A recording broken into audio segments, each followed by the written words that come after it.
Well, welcome everybody. Thanks for coming. We're starting a little late because we saw some of our audience on Fifth Avenue watching a really great Michael Jackson pickup band. That was there. I don't know if you saw that, so I think that's why some of our people are coming in late. But we've given them enough time. So my name's Tony Wood, and I have the privilege and pleasure of being the founder and chair of the New York Preservation Archive Project, which is the sponsor of tonight's group. And for those who don't know us, just briefly, what we do is document, preserve, and celebrate the history of preservation in New York, which is really what tonight's program is all about. And tonight's program is actually an outgrowth of some of the oral history work that we've been doing. So the topic, Through the Legal Lens, lawyers who shape New York City's landmarks law explore its past, present, and future, builds on a series of oral histories that we've been doing with some of those key players to capture that narrative and that story, so when some courageous historian in the next few years decides to write about the first 50 or 60 years of the landmarks law, they'll have these insights to inform them. Before we get totally lost in the wonderful program we're going to have, there are a few thanks that I want to make. First, to Liz Strong, who's the Oral History Program Manager at the New York Preservation Archive Project, who helped hold us together. To Matthew Cootie, who's our Executive Director and the ringmaster of the three-ring circus that is the Archive Project, so thank you, Matthew. The funding that helped underwrite the oral histories and part of tonight's program came from the Adams Foundation and the American Society for Legal History. Who knew there was an American Society for Legal History? So great that they helped us. We also have the co-sponsorship of the Historic Districts Council and the New York Landmarks Conservancy, groups we know. And then particular thanks to our host, the General Society, who has this really wonderful building. And if you haven't been here before, you should kind of wander up to the upper floors, because all sorts of fascinating groups lurk up there doing great things. And of course, thanks to our panelists and the moderator, and we'll talk about that more in a little bit. I just want to provide a little historical context for tonight's conversation. And part of the reason is to remind us that preservation does indeed have a history. Preservation did not grow out of the rubble of Pennsylvania Station. It actually goes, as many of us know, many years prior to that. And for a good 50 years prior to the passage of the Landmarks Law in 1965, New Yorkers were hungering to find an ability and a process to protect landmarks. And there needed to be kind of three things in place in order for ultimately there to find a way to save the city's landmarks. First, there needed to be an awareness of what it was people were talking about. What are these things? What are these buildings? What are the neighborhoods that one wanted to save? Secondly, there needed to be a constituency who actually cared about it, so that they would create the political will to find a way to protect the items that had been identified. And then the third incredibly important element, and the one that was the hardest to find and took the longest to come up with, was to find a legal basis to regulate public or privately owned property on basically aesthetic grounds. And for decades, that was the piece of this triumvirate that just boggled the creative minds of the people trying to come up with it. The first two, the awareness of what it was we cared about, started, really to happen in the early 50s when the lists were put together. The political constituency emerged in the late 50s and the early 60s out of Brooklyn Heights and Greenwich Village. But the legal basis still eluded those trying to find a way to save landmarks. And it was finally Albert Bard, who I will not devote the rest of the program talking about, though I would like to, was the man who came up in 1954 and drafted what became the Bard Act and passed in 1956, which really forever changed the landscape of preservation in New York. So that provided the state authorizing legislation for New York to have a local law, which we got in 1965.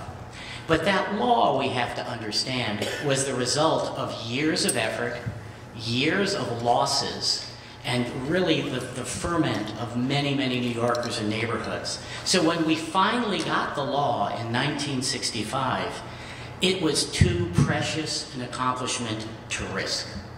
It was an untested law with a new agency, and preserving that law became the top priority of the Landmarks Commission for the first part of its existence. In fact, the sign on the desk of Frank Gilbert, the secretary and executive director in the early years, he had a sign on his desk that said, "This law raises grave constitutional questions." That's on the desk of the guy running the show, in a sense. Well, today we're going to hear how some of those questions ultimately got answered over time.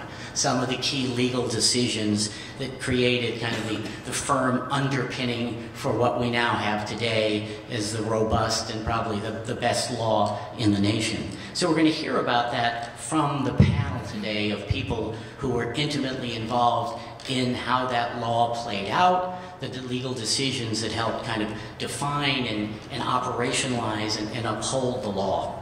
And we're really lucky today because to lead this conversation, we have Will Cook. And of course, Will's most important accomplishment is he's on the board of the Archive Project. So let's just put that out there right away. Will actually conducted many of our legal interviews. In his day job, he's the Associate General Counsel with the National Trust for Historic Preservation, where his primary area of responsibility includes legal advocacy in courts across the country. He also serves as a member of the Lawyers Committee on Cultural Heritage Preservation. Before joining the National Trust, Will taught full-time for 6 years as an assistant professor at the Charleston School of Law, where he used a really great book about preservation in New York. So I'm really happy about that fact. Will is really nationally recognized when it comes to historic preservation and law. So we couldn't have a better person to have done these oral histories and to lead tonight's conversation. So I'm going to turn the mic power over to Will, who's going to introduce the panel and take us through tonight. And again, thanks to Will and thanks to the panel. Will. Thank you so much, Tony, for helping us set the stage and for a gracious introduction. Also, it's second Tony's thanks to the New York Landmarks Conservancy, the Preservation Archive Project, the Historic Districts Council for allowing us to join you tonight. And although, on a personal note, I'm a native South Carolinian and now live in Maryland, I had some of the best years of my life practicing law right here in New York City. So I love the city, and it's an honor and a pleasure to have the chance to moderate this conversation among some of the leading legal lights of the New York bar. One of the things that I learned during my oral history interviews with our esteemed panelists tonight is that although these attorneys are responsible for some of the greatest preservation victories in New York City, what's not often appreciated in New York is that their wins also helped establish valuable and persuasive preservation legal precedent and inspiration for advocates across the country. To help organize our discussion tonight, I thought we'd start first with the New York City Landmarks Law itself and its 1973 amendments, then shift our focus to Penn Central and the legal battle to save Grand Central Terminal, followed by key work in protecting historic Broadway theaters, along with other key cases, including some of the important cases involving churches. And we'll reserve some time at the end for questions and answers from the audience. So I look forward to a robust discussion at the end. Attorney Michael Gruen was among the early leaders of the Historic Districts Council, which was founded in 1971. Michael also lent his legal expertise to the Municipal Art Society, and in this role provided advice on matters in litigation and helped draft the 1973 amendments to the New York City Landmarks Law, which provided for the designation of interior and scenic landmarks, among other changes.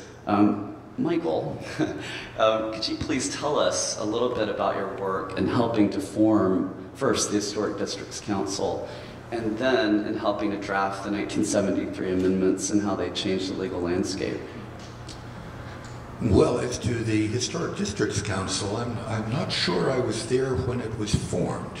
I came in a year or two after it was formed, and suddenly found myself being chairman of it, though I was very, very young for that. And I spent a couple of years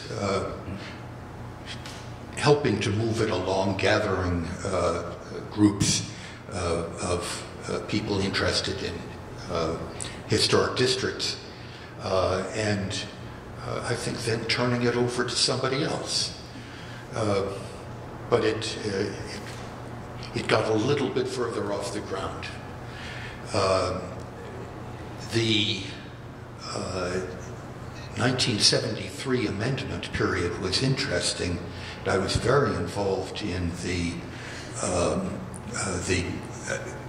conception and drafting of the new law, which was designed to meet some shortcomings in the 1965 law, which lacked protection for interior landmarks and lacked protection for scenic landmarks. And so, together with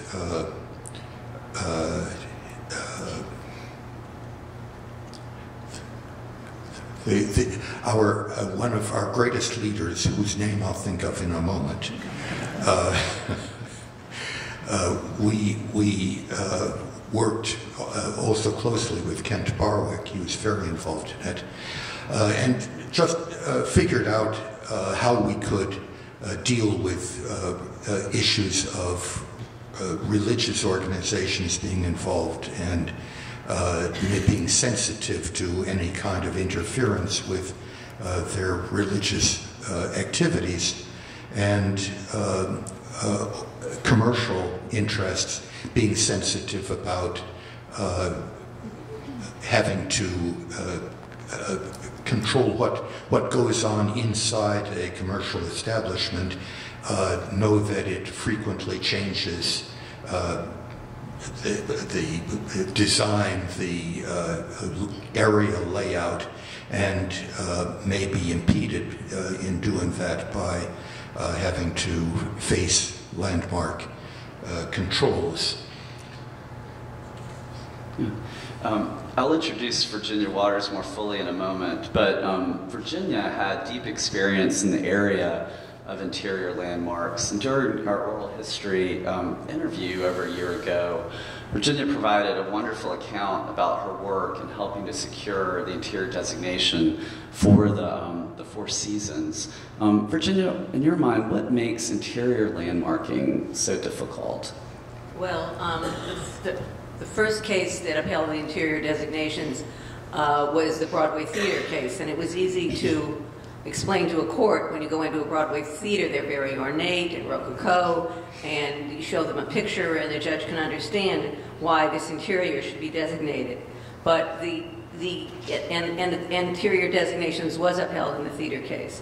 But the Four Seasons, when the Four Seasons came up, it was problematic because it's a very stark minimal or modernist interior designed by Philip Johnson.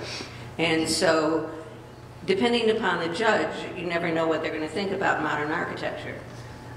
So when I was in front of the judge, Justice Shainswit, I said, well, the commission has designated the bar and the drapes and the, some of the other interior things. She looked at the pictures and just saw basically nothing and said, well, what is the commission going to do next? Are they going to designate my lavalier Venetian blinds?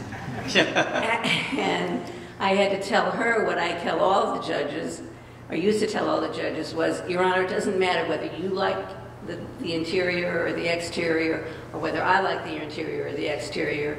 It's up to the commission to determine that. And these are a commission of experts, and the standard in litigating these cases is called arbitrary and capricious, and that means that if the agency has a full record before it, then the court has to defer to the agency's expertise. So in the Four Seasons, it did go up to the Court of Appeals. It was the first case affirming the interior designations. It was 5-0, which was unanimous. So that was a big victory for landmarks. Yeah. Thank you for that. I'd like to shift the conversation, and we'll come back to Virginia and Michael shortly, but I'd like to introduce you next to Leonard Koerner, who's a former attorney for the city of New York. And Leonard is well known in preservation circles for so many reasons, but especially for arguing the Penn Central Transportation Company versus City of New York case. And following Penn Central, he worked on numerous high-profile cases, including Brooklyn Institute of Arts and Sciences versus City of New York. Leonard, if you could help us set the stage and maybe let us know how the case of Penn Central landed on your desk. It landed on my desk because the person who had it before, Judge Gershon, who became a judge in the Eastern District, left the office. So I succeeded to it and argued it in the Court of Appeals and the Supreme Court of the United States. But what may not be appreciated is the difficulty that Judge Gershon and Dorothy Minor, who was with all of these cases and really should be commended to you. Most of you knew Dorothy, and she changed the role of counsel in that she was extremely active in all the litigation. As Virginia can tell you, most counsels after litigation don't get involved until the end of the case. Dorothy was the complete opposite. She was with you from the beginning and the end. She helped you select the theories. And the biggest problem that was highlighted already today was how were you going to defend singling a building out, let's start with Grand Central Terminal, when right next door, then Pan Am, now MetLife, they were able to build to the highest and best use. The problem was, and this later became a problem as we went through the court system, that the entire burden was on the owner of Grand Central Terminal. They had an affirmative obligation to maintain, and they had to maintain a building and could not get the highest and best use. And you had to figure out a theory to give them something. And you had, in effect, the creativity of the City Planning Commission.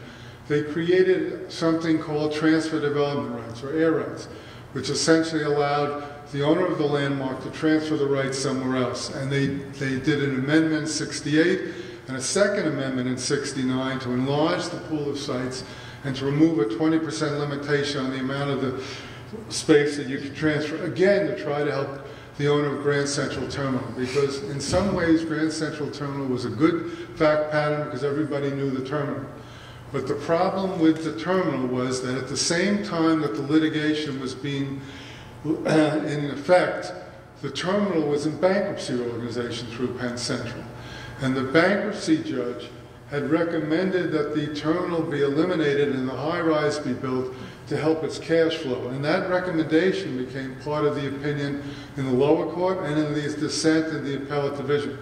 And so it was incumbent upon the city to show that with proper management, the Grand Central Terminal area for concessions could be made a profit, and also to show that the air rights were something worth that was substantial. There were two problems with that. With respect to the single designation, the only case that had been decided before that was a case involving Lutheran Church, which we discuss probably later. Lutheran Church used the J.P. Morgan estate, and they wanted to remove it and build a modern high-rise building to further the Lutheran Church central headquarters.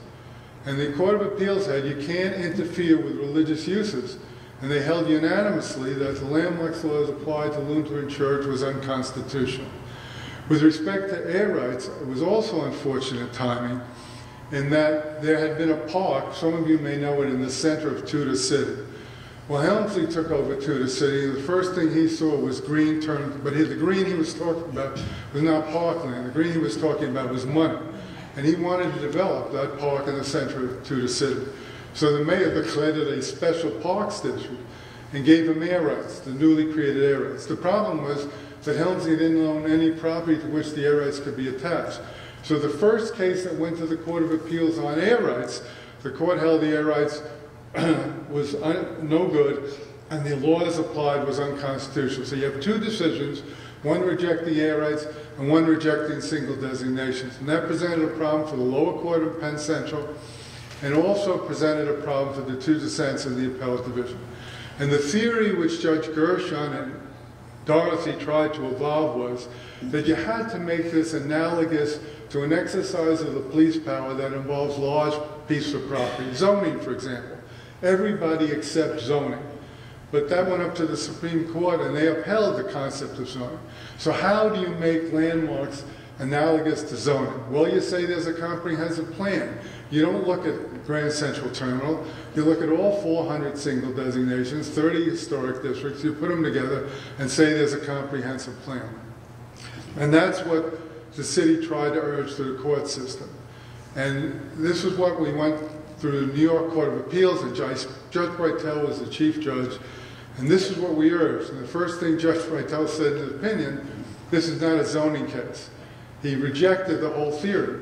And instead he relied on air rights, and he relied on something called public contribution, meaning that the public contributed to the value of the railroads because it gave them condemnation power, it gave them the right to develop the properties around Penn Central, and it gave them the right to have crossing ways, etc., and it gave them the right to locate in the best part of the city.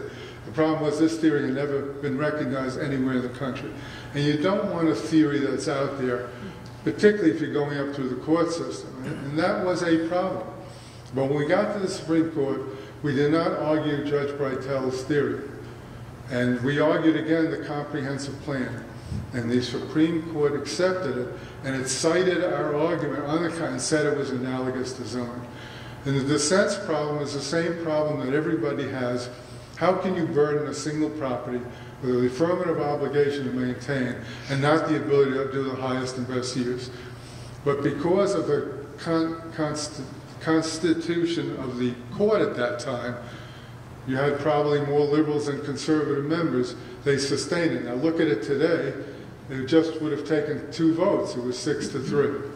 And as a consequence of that decision, and this will be discussed more, we had a series of cases involving place of worship, Society of Ethical Culture that wanted to demolish a meeting house, St. Paul and St. Andrew that wanted to demolish pastor's residence, and another building, St. Paul's, which will be discussed probably more at length, that wanted to demolish a community house. Now remember Lutheran Church. In every one of those cases, the courts routinely upheld the Landmarks Commission. And then the interior designation, and then finally, they even designated a building that was not significant because the photographer Matthew Brady in the 1860s had worked there. He had developed a special type of photograph development called wet printing. And because he worked there, they designated that. The owner went crazy. Landmarks designated, upheld without any comment. And then the last, and I know we're limited in time, was the series of buildings on the Upper East Side in York. And they were considered to be the first low-income tenement-type buildings. And Landmarks designated them all. City Council compromised and designated all but 2. Indeed, Elizabeth Friedman is here who handled the case. They were sustained. Then it went back to the City Council later on, and they included the 2 that had been excluded. The owner went crazy. That went back. That was sustained. And then finally, they argued hardship.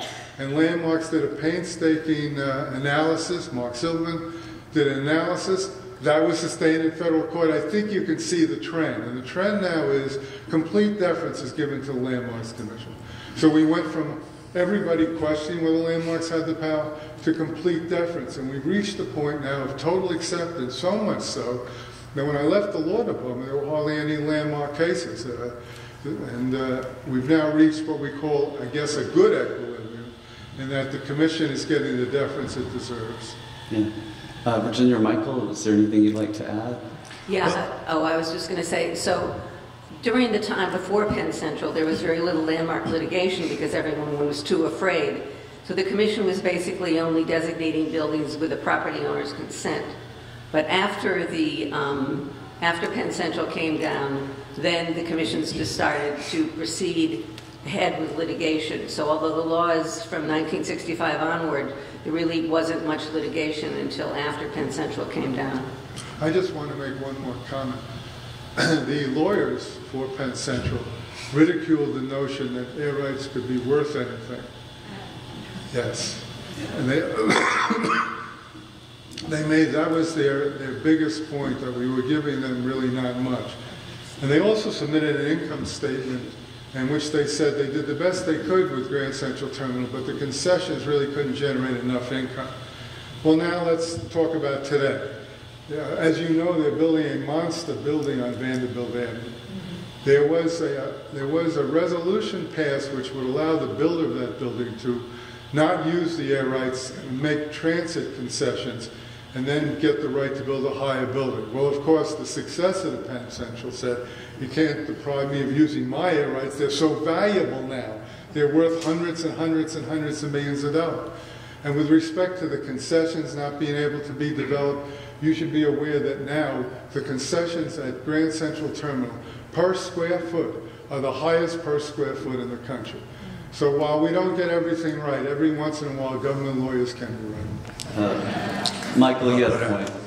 I think one of the major things you accomplished was getting the Supreme Court to the point of mentioning the presence of transferable air rights, but expressly not relying on them. It said, really, nobody has a right to earn the maximum amount from a building, including from a landmark building. You have to take your knocks on this. Grand Central, you're lucky that you have air rights, but that's not the basis on which we're deciding that the law is constitutional. The other thing I wanted to focus on a little bit is the Lutheran Church in America case, which is an embarrassment to me because I wrote an amicus brief, and then the decision went against us, which a few lawyers will admit ever happens to them, but it did. The fascinating thing about that case is how it mirrored a prehistoric sort of conservatism in the law. And I can illustrate it to you by reading the first sentence of the decision in that case from the Court of Appeals. The question, as we choose to frame it in this case, is whether that part of the New York City Landmarks Preservation Law, which purports to give the Landmarks Preservation Commission the authority to infringe upon the free use of individual premises remaining in private ownership, is a valid use of the city's police power. Well, you can imagine how they came out on the 5th or 6th page. It was a disaster. The concept was that if the church that owned this former residence decided that the residence didn't provide it enough space in an organized manner to serve as office space, it was entitled to say that it was suffering a hardship without the court asking at all whether the church didn't have the option of just moving to an office building and getting perfectly good space, and whether the building that the residential building that it owned and claimed a hardship on couldn't have been sold for a perfectly reasonable profit, making it content in every way, or it should have been. But the attitude was that if it can't do what it feels like doing on its property, that's the end of the issue. And that was a particularly rigid expression of what the law was at that time, and it probably spelled the end of that theory. But in general, the idea was that yes, the government could interfere to an extent, not for preservation purposes, but for zoning purposes, and it could impinge upon the rights of the owner to an extent, but if it went too far, then it was illegal. No one knew what too far was, and there were no standards which purported to define it. It was a sense of just judgment or feeling. that has disappeared entirely, or almost entirely, in the law, which has become much more sophisticated. It's one of the things I appreciated about Dorothy Miner, who was fanatically concerned about not upsetting things, going at the law in a very conservative way, and in a way that a court could understand on the basis of the existing extreme conservatism. She did a very good job at it. Yeah, I'm glad you raised Lutheran Church and Dorothy Miner, and we're going to come back to those important topics in just a minute. But, it's so interesting today, we talk about, and I think often take for granted, the Supreme Court precedent in Penn Central, which the Supreme Court decided in 1978. But at the time that case was being decided, no one really knew what the Supreme Court was going to do. And kind of on a national level, there were two reasons. I think you could argue why the case was important. One, it was the first time the Supreme Court of the United States declared that historic preservation was valid, a valid public purpose. And so until that time, there was this huge question mark, and in fact, a cloud over local ordinances about whether historic preservation as a type of regulation was a valid form of police power. And then the second point, and this is what Leonard helped create through his creative advocacy, was what's known as the takings test that the Supreme Court continues to use today to determine when compensation has to be paid. Again, Michael mentioned this, when a regulation goes too far. But I just wanted to underline that, even I think we sort of take for granted the strength of Penn Central today, it was, a very close call. And, Leonard had a really high hurdle to climb or to leap over in making these arguments about, frankly, what were novel legal issues. During my interview with Leonard, and this is something that was completely new to me, but there was a moment where the city of New York almost decided not to appeal. And Leonard, I was hoping you could share a little bit about your memories of that. There were two issues in Penn Central. One, of course, was whether the designation was unconstitutional as applied. But the second issue was that the owner of Grand Central Terminal, Penn Central Transportation Company, which I indicated was in fiscal distress, they wanted damages because they weren't able to develop for many, many, many, many years. The city itself during this period was in fiscal distress.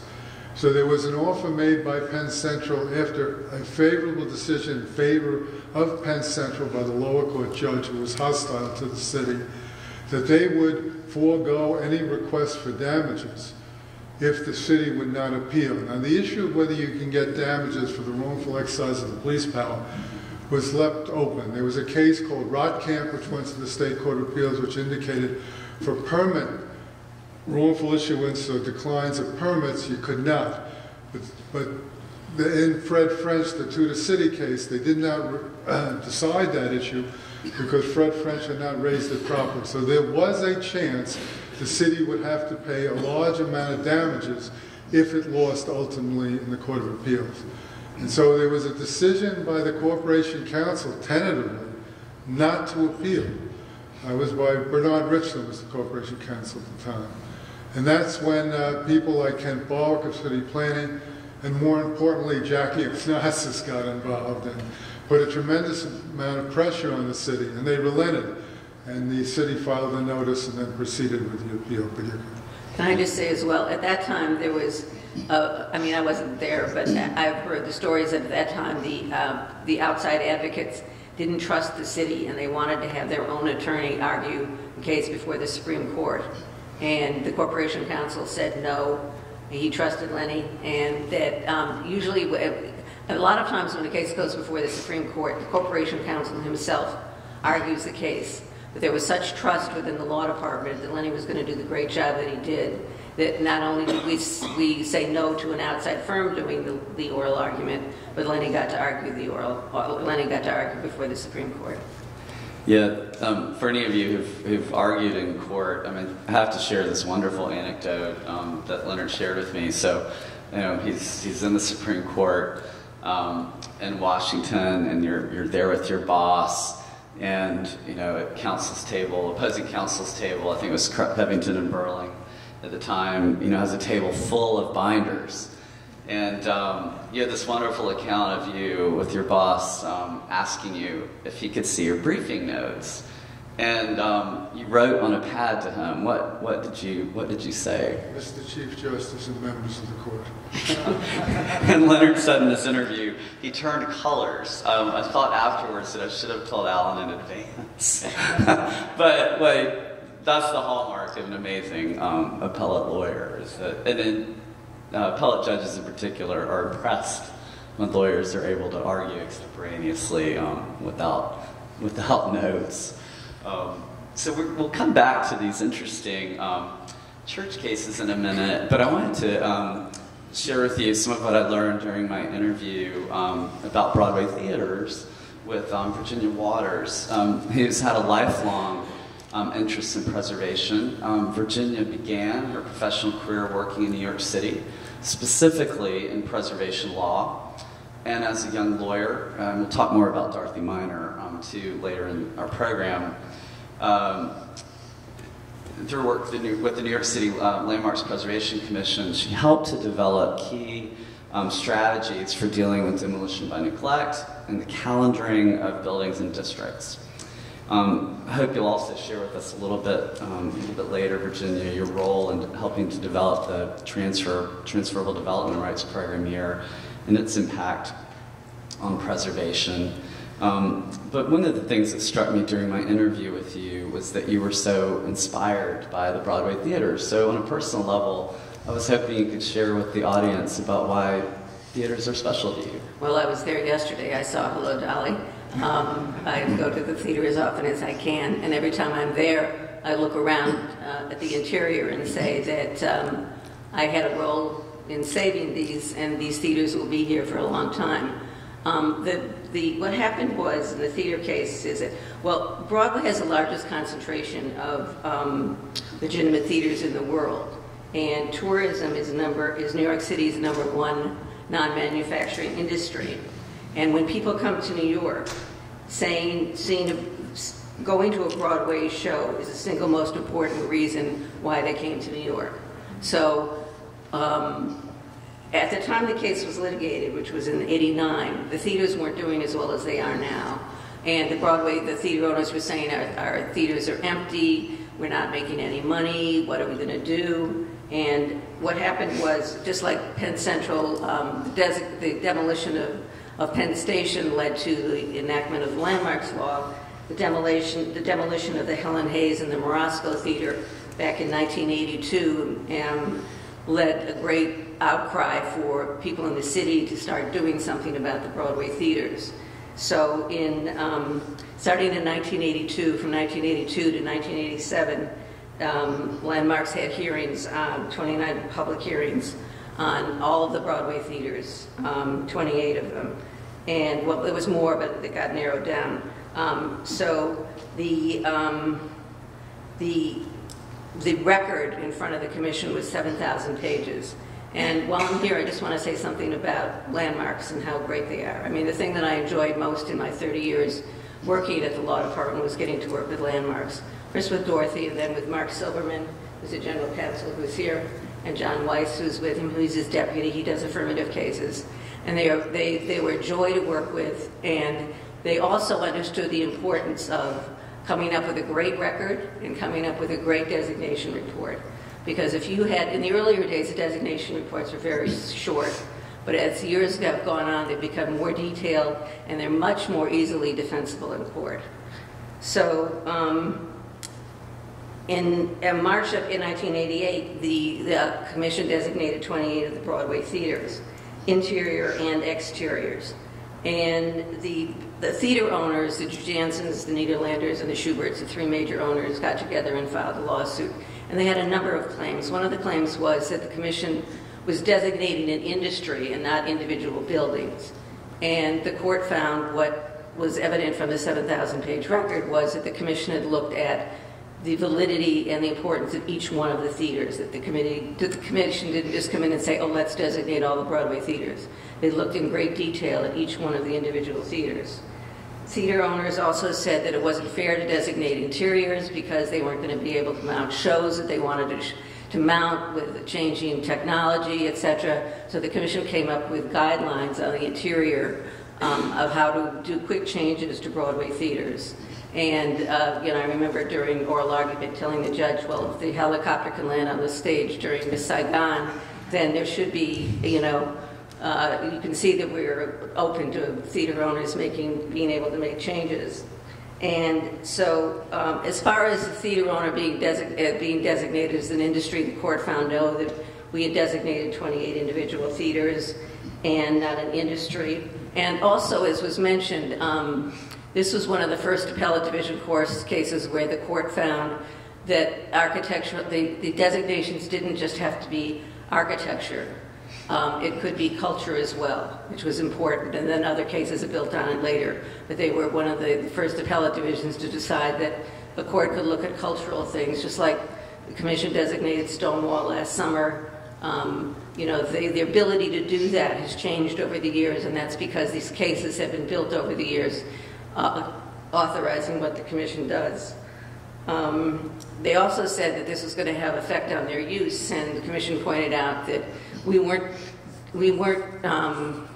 freezing the use, that the churches have been modified and used for discos and for churches and for other uses, and so we weren't freezing the use. We were just freezing the architectural details in the interior on the outside. Another thing that they decided, which the lower court decided, but was that at the time there was a lot of environmentalists who felt that the commission should be doing a full environmental review under the State Environmental Quality Review Act. And the commission staff is much smaller than anybody here knows. I bet if I asked, no one in here would know that the commission only has 75 staff. When you think about that they're doing designations as well as issuing permits for minor work, as well as issuing violations for buildings that are in violation of, it's amazing to me, and it always has been, that the commission can do this work with a staff of 75. So we argued that the full environmental review wasn't necessary because that it was exempt from CEQA. It was not an action, as they call it, because it was preservation per se. And there was an exemption in the law that if it was a preservation activity, then no full environmental review was necessary. And the court ruled in our favor, which was good because the commission just didn't have the wherewithal to do full environmental reviews. They found the interior designations valid because the buildings were customarily open to the public, even though you had to pay to get in. They were still customarily open to the public.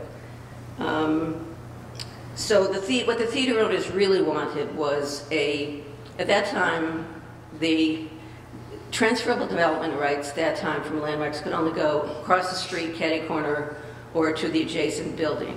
And there were no sub-districts in the city of where air rights could go in a free-floating area, except in the South Street Seaport. What the theater owners wanted was a theater sub-district, because they said that, look, if you walk down the block, there'll be 6 theaters in a row. So if I'm a theater owner B, I can't sell my air rights to building A's and C's because they're both landmarks.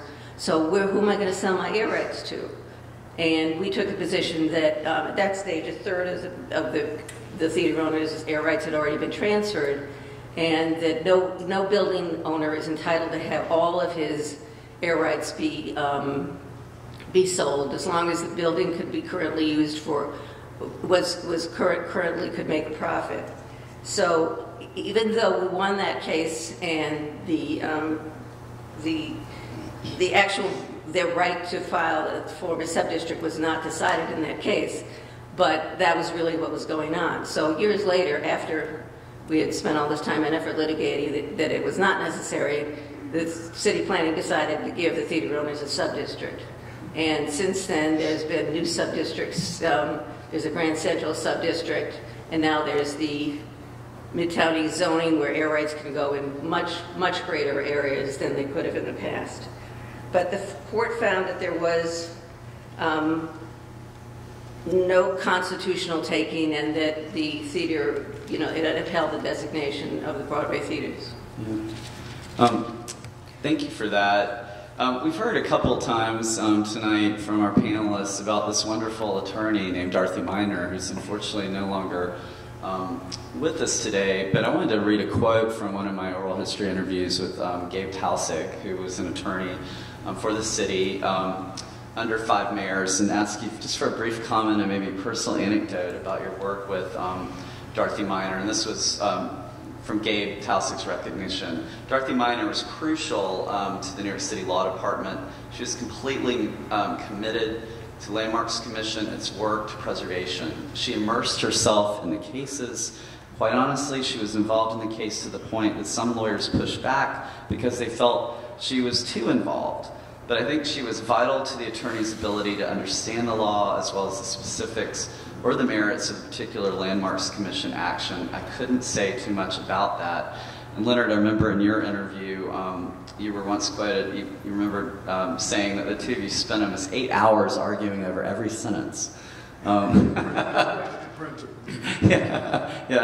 the brief is heading out to the printer, but that's where the famous footnote about the air rights got put in, right? It wasn't Dorothy or Leonard; it was always the printer that was their choice. Go ahead.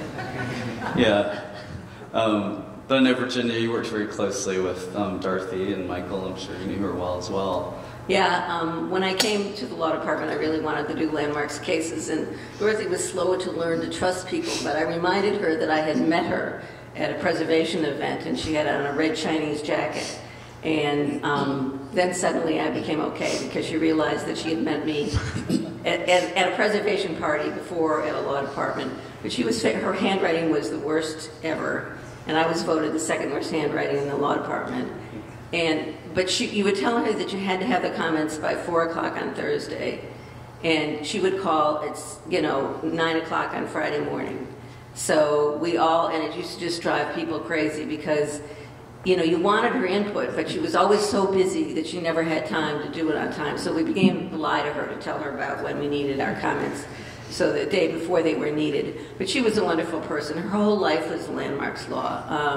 She was really, really dedicated. And I know I'm probably not supposed to say this, but I'm going to say it anyway. When Mayor Giuliani came in, he decided to fire Dorothy because she was pro-preservation, which I always found just amazing. She'd been there for 20 years, and her husband had just died, and it was hard. And I just could never understand what being too pro-preservation was. But that was Dorothy, and so she got fired.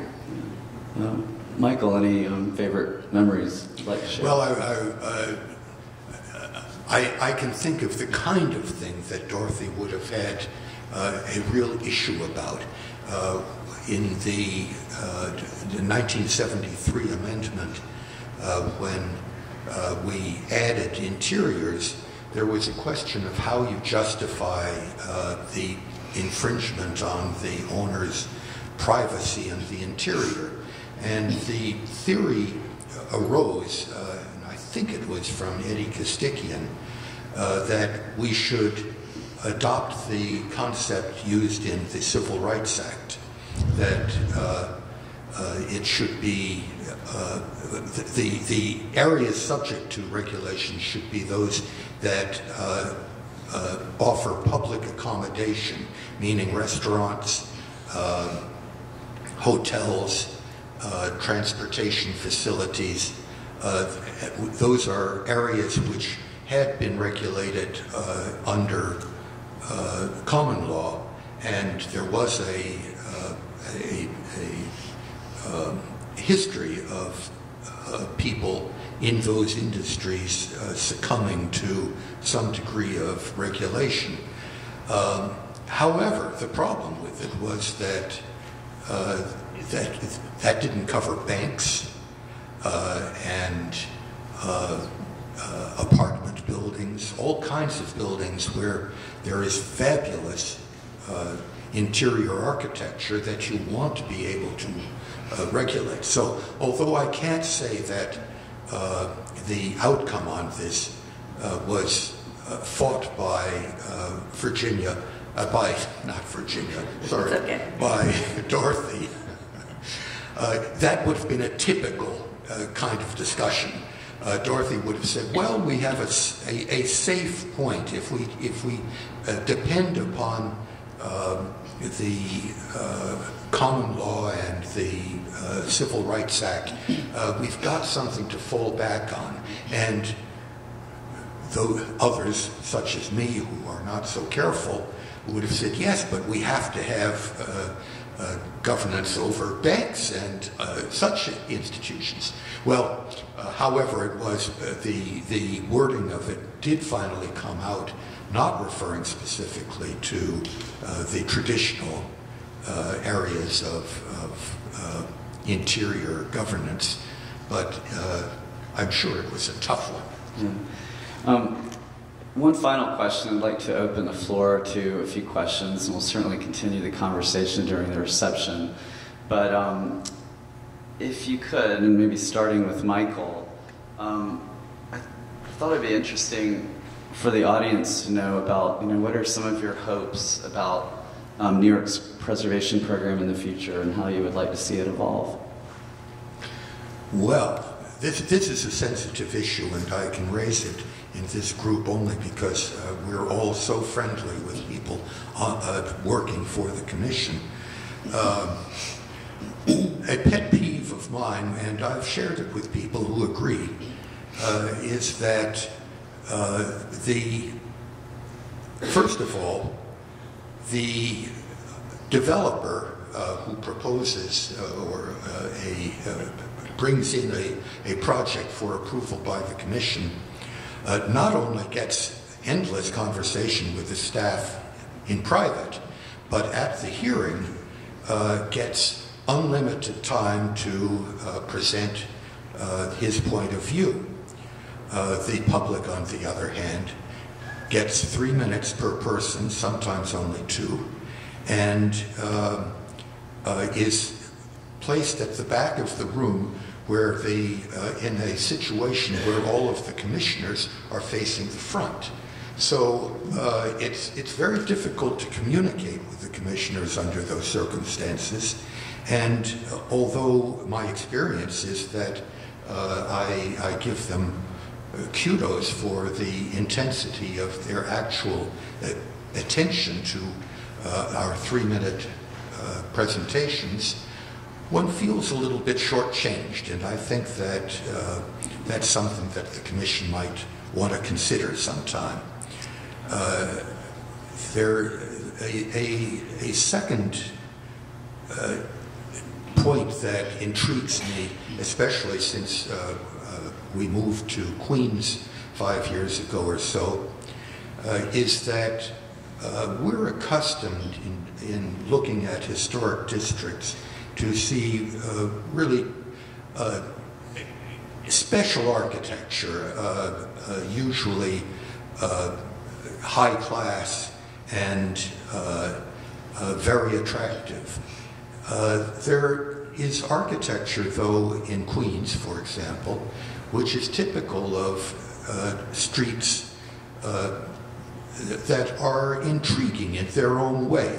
The architecture is simple, or it may be Tudor in a standard sort of Tudor way, but every house on the street has the same design, and it's a factor in giving comfort to people who live in such an area, that they have a neighborhood, they have a community where they know that their neighbors are natural friends because they live within this special district, which may not be so special by Manhattan standards, but is special by Queens standards.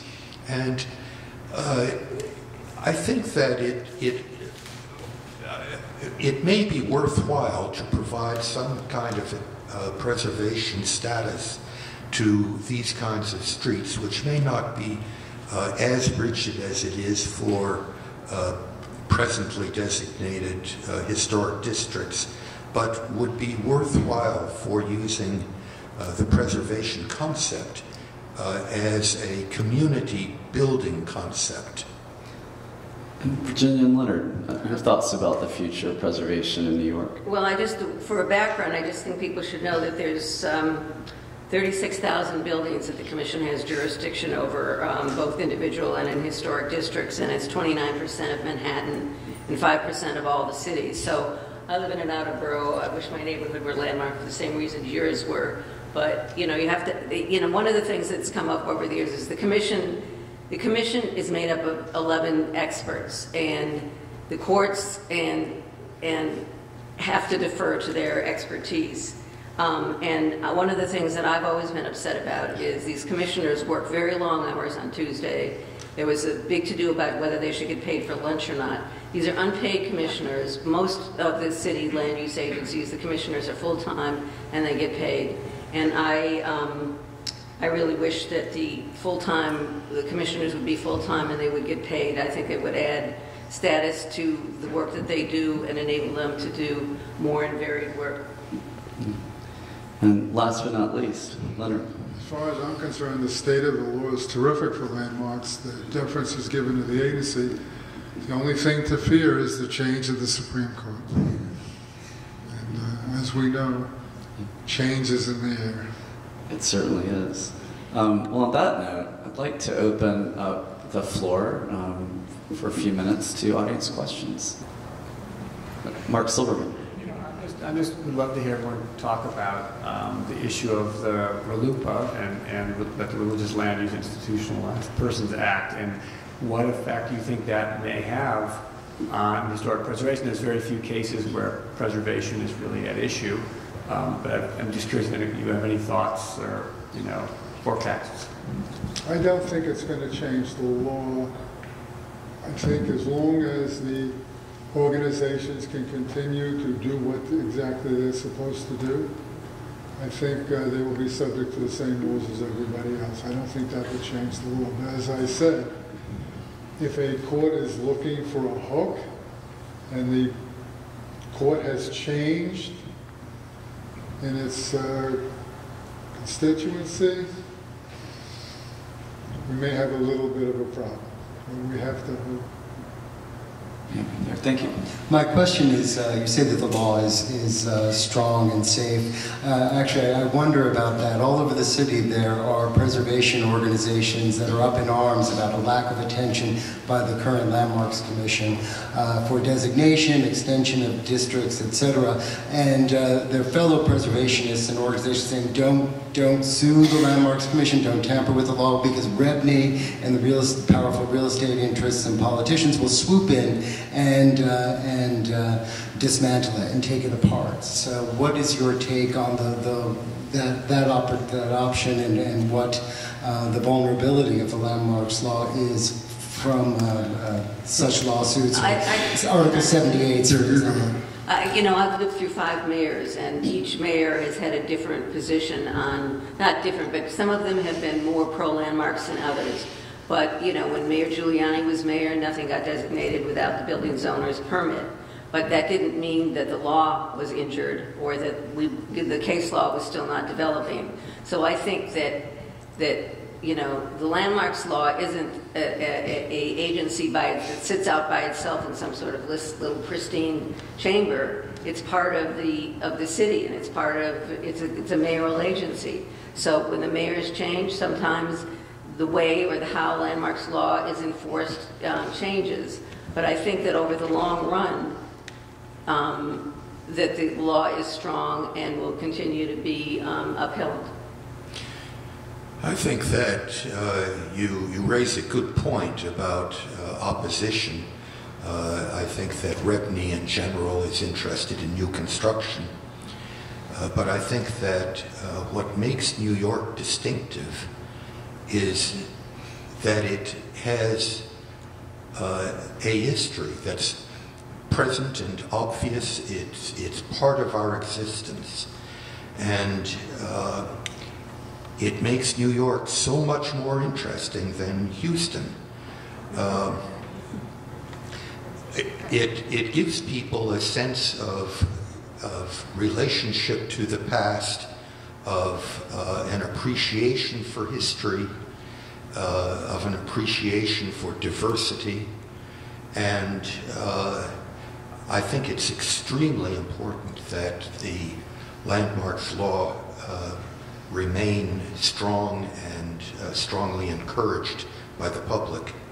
I'd like to build on the last question and take it in a slightly different direction, which is that for years we were, I think, appropriately cautioned by Dorothy that, even well-meaning efforts to try and strengthen the landmarks law, perhaps through some positive amendments that would give the Commission even more abilities to protect what we'd like them to protect, was always kind of a dangerous area to go into, just because of the politics and the like. And I'm just curious, your current thinking on the wisdom of efforts to try and give the law and the Commission even more authority than it presently has, whether that's a dangerous course of action or whether there's a reason to think things could be even improved upon the law. So long as they exercise their authority wisely. To me, as I said before, there are a lot of people cynical about landmarks and designations, and we live in a jurisdiction which recognizes it, and properly so.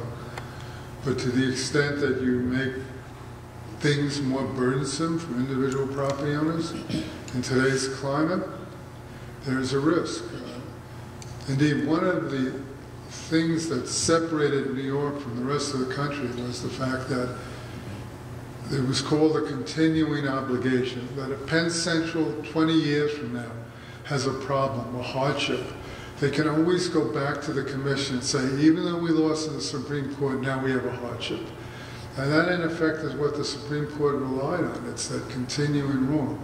And you really don't want to fiddle with too much of that because, as I said before, there are people who instinctively don't like single designations. As Virginia said, the law's changed and now it's good. But getting there, a lot of judges were quite hostile. So if you start making changes,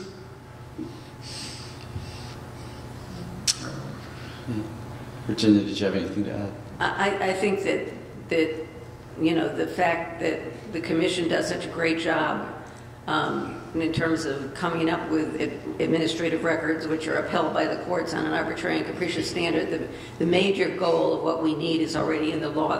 The Commission has discretion. Like what is a cultural landmark? I mean, I remember when Art Deco buildings were not popular and everyone said, oh, we can't designate them. But as our taste in architectural history maybe changes, the commissioners change and times change, and the courts are willing to maybe uphold the designation that the Commission decides today is important that might not have been important 20 years ago. And I think that the way the law is framed now, it allows that elasticity, that the commissioners have the authority to recognize changes and recognize what's important. Well, on that note, if I could, I hope we can continue our conversation during the reception. And wanted to thank you all for your excellent questions and thank our panelists for being here tonight, and look forward to continuing this discourse. Yeah, I think a special thanks to the panel and Will are in order. Thank you. I want to thank you all for coming.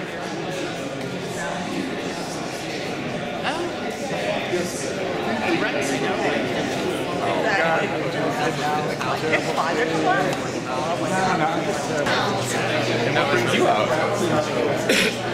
Oh, me. Yeah.